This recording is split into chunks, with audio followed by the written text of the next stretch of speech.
अप्रैल 1919 में किस घटना से भारतीयों को गहरा सदमा और चोट पहुंची थी? यानी प्रश्न दिया गया अप्रैल 1919 में किस घटना से भारतीयों को गहरा सदमा और चोट पहुंची थी?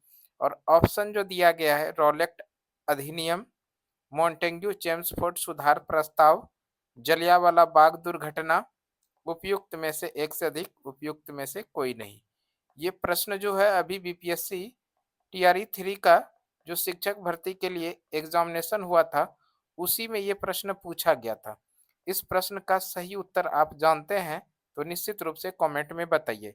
इस प्रश्न का सही आंसर तो हम लोग समझेंगे ही, उसके पहले इससे रिलेटेड इसके आसपास जितना भी प्रश्न बनेगा एग्जाम पॉइंट ऑफ व्यू से, उन सभी प्रश्नों को, उन सभी फैक्ट को पूरे डिटेल के साथ हम लोग एक्सप्लेन के माध्यम से समझ लेते हैं। उसके बाद जो है इस प्रश्न का सही आंसर हम लोग देख लेंगे। जलियांवाला बाग जो कांड हुआ था, ये कब हुआ था और इससे पूरा डिटेल जितना भी प्रश्न बनेगा उन सभी प्रश्नों को देख लेते हैं। सबसे पहला चीज तो ध्यान रखना है कि जलियांवाला बाग हत्याकांड हुआ कब था। ये हुआ था 13 अप्रैल 1919 को। 13 अप्रैल 1919 को जो घटना हुआ था, इसी को कहा जाता है जलियांवाला बाग हत्याकांड। इसके साथ-साथ में इसको खूनी रविवार की घटना के नाम से भी जानते हैं। खूनी रविवार इसलिए कहते हैं इस घटना को कि 13 अप्रैल 1919 का जो दिन था, वो रविवार का दिन था, इसलिए इसको इसको खूनी रविवार के नाम से भी जाना जाता है। ये जो जलियांवाला बाग हत्याकांड है, ये जलियांवाला बाग हत्याकांड 13 अप्रैल 1919 को हुआ था, जिसको कि खूनी रविवार के नाम से भी जानते हैं। जलियांवाला बाग जो है, ये पार्क है जलियांवाला बाग, ये किस शहर में है? अगर ऐसा प्रश्न आए, तो जलियांवाला बाग जो पार्क है, ये अमृतसर, पंजाब का एक प्रसिद्ध शहर है अमृतसर। इसी अमृतसर शहर में ये जलियांवाला पार्क है और इसी पार्क में एक आयोजन हो रहा था। जो आयोजन था एक तरह से कह सकते हैं मेला का, बैसाखी का समय था और इसी बैसाखी मेला का आयोजन किया जा रहा था जलियांवाला बाग में। और जलियांवाला बाग में बैसाखी मेला के दरमियान ही एक जनसभा का आयोजन किया गया था, जनसभा। और ये जो जनसभा का आयोजन किया गया था, जनसभा का आयोजन किया जा रहा था मेला के दरमियान। मेला के बीच में आयोजन कराया जा रहा था किसका? तो जनसभा का। क्यों कराया जा रहा था, इसके बारे में भी बात करते हैं। ये बात है 1919 का। और 1919 में भारत में एक एक्ट आया था जिसका नाम है रॉलेट एक्ट। रॉलेट एक्ट, ये जो रॉलेट एक्ट आया था, इसी को कहा जाता है काला कानून। इसी को क्या कहा जाता है? काला कानून कहा जाता है। और इस रॉलेट एक्ट यानी काला कानून के द्वारा किसी भी व्यक्ति को बिना कोई जुर्म किए, बिना कोई अपराध किए पकड़ के जेल के अंदर बंद कर दिया जाता था। और इसी रॉलेट एक्ट के द्वारा दो क्रांतिकारी नेता थे, जिसका नाम है डॉक्टर सत्यपाल और दूसरा क्रांतिकारी थे सैफुद्दीन किचलू। इन दोनों क्रांतिकारियों को पकड़ के जेल के अंदर बंद कर दिया गया था। तो इसी के विरोध में इसकी जो गिरफ्तारी हुई थी डॉक्टर सत्यपाल और सैफुद्दीन किचलू, इसी की गिरफ्तारी के विरोध में जलियांवाला बाग में जो मेला का आयोजन किया गया था, इसी मेला में एक जनसभा का आयोजन किया जा रहा था। यानी कि किनके गिरफ्तारी के विरोध में? डॉक्टर सत्यपाल और सैफुद्दीन की किचलू के गिरफ्तारी में। और ये जो जनसभा का आयोजन किया था, वो हंसराज नामक एक व्यक्ति था। इसी हंसराज नामक व्यक्ति ने इस जनसभा का आयोजन किया था। तो ये पूरा स्पष्ट हो गया कि बैसाखी मेला में जलियांवाला बाग जो मेला हुआ था, वहां पर बैसाखी मेला, इसी जलियांवाला बाग मेला के दरमियान एक जनसभा का आयोजन किया था हंसराज नामक व्यक्ति ने। क्यों किया था? किया था सत्यपाल और सैफुद्दीन किचलू की गिरफ्तारी में। और ये जो जलियांवाला बाग पार्क था, ये एक ऐसा पार्क था कि इस पार्क में प्रवेश और निकासी दोनों एक ही गेट से होता था। और पूरी तरह से ये बाउंड्री किया हुआ था और कहीं से इसको आने जाने की कोई रास्ता था नहीं। ये जो रास्ता था, इसी रास्ता से लोग जा भी सकते थे और इसी रास्ते से लोग आ भी सकते थे। और मेला के दरमियान बहुत ज्यादा भीड़ था और इसी भीड़ में जाकर के जनरल डायर के आदेश पर गोली चला दी गई। गोली से तो जो लोग मरे ही, लोग भगदड़ के कारण भी बहुत सारे लोग मर गए, मृत्यु हो गया। और इसमें सरकार के द्वारा जो आंकड़ा बताया गया मृतक लोगों की, वो आंकड़ा लाया गया 389 लोगों की मृत्यु। जबकि प्रत्यक्षदर्शियों के अनुसार लगभग हजारों लोगों की मृत्यु हो गई थी। तो यही घटना कहा जाता है, भारतीय इतिहास में जलियांवाला बाग हत्याकांड के नाम से जाना जाता है। जलियांवाला बाग हत्याकांड तो होता है 13 अप्रैल 1919 को, जहां पर कि जनरल डायर के आदेश पर गोली चलाई जाती है।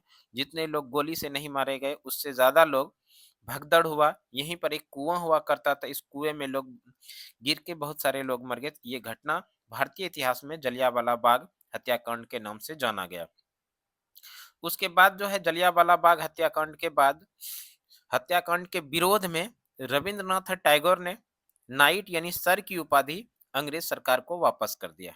यहाँ से भी प्रश्न बनेगा, जलियांवाला बाग हत्याकांड के विरोध में रविंद्रनाथ टैगोर ने कौन सी उपाधि अंग्रेज सरकार को वापस किया था? तो सीधा आंसर करेंगे नाइट या सर।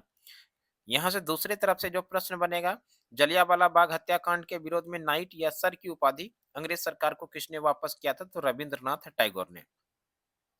यहीं पर एक और सवाल बनेगा, जलियांवाला बाग हत्याकांड के दरमियान के बाद जलियांवाला बाग हत्याकांड के बाद हकीम अजमल ने हाजिक उल मुल्क की उपाधि अंग्रेजों को वापस कर दिया। ये भी प्रश्न बनेगा, जलियांवाला बाग हत्याकांड के विरोध में हाजिक उल मुल्क की उपाधि किसने अंग्रेजों को वापस किया था? तो वो थे हकीम अजमल ने। और इसी जलियांवाला बाग हत्याकांड के बाद शंकरन नायर ने वायसराय की परिषद से इस्तीफा दे दिया। ये भी प्रश्न बनेगा, जलियांवाला बाग हत्याकांड के बाद वायसराय की परिषद से किसने इस्तीफा दिया था? तो हम लोग आंसर करेंगे शंकरन नायर।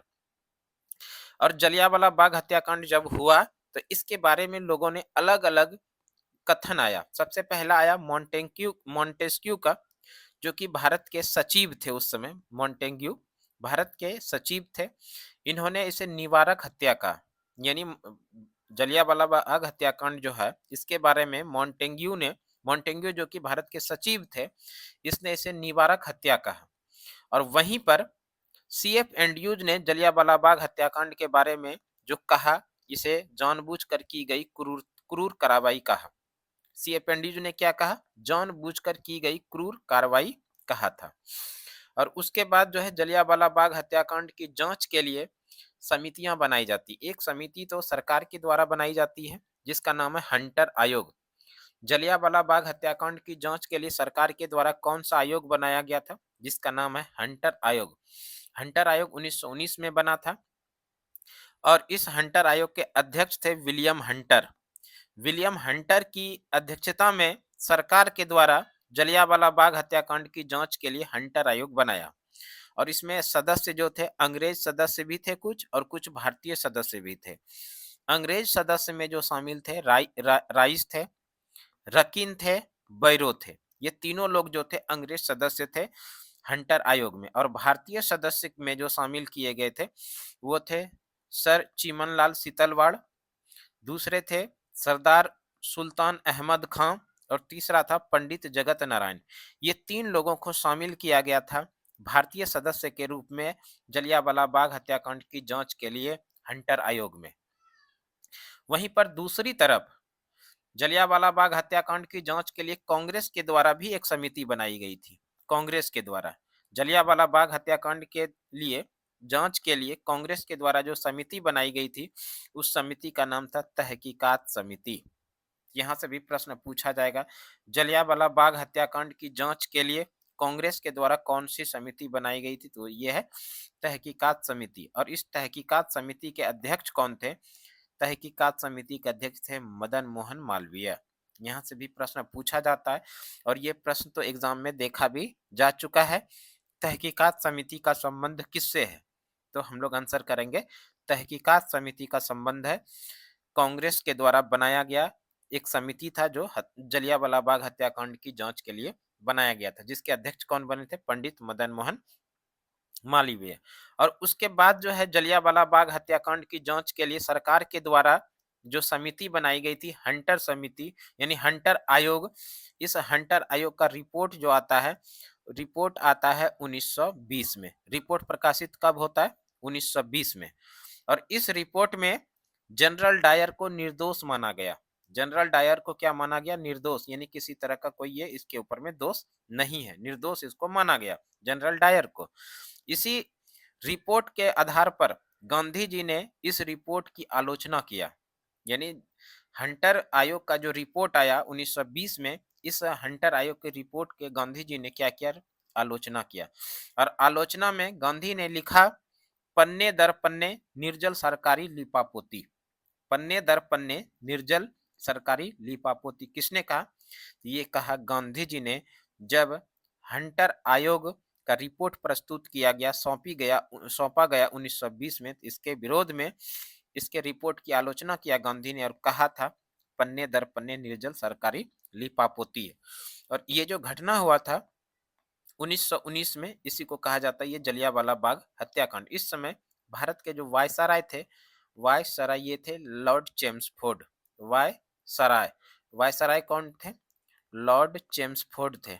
लॉर्ड चेम्सफोर्ड, ध्यान रखिएगा, इस समय भारत के जो वायसराय थे वो कौन थे? लॉर्ड चेम्सफोर्ड थे।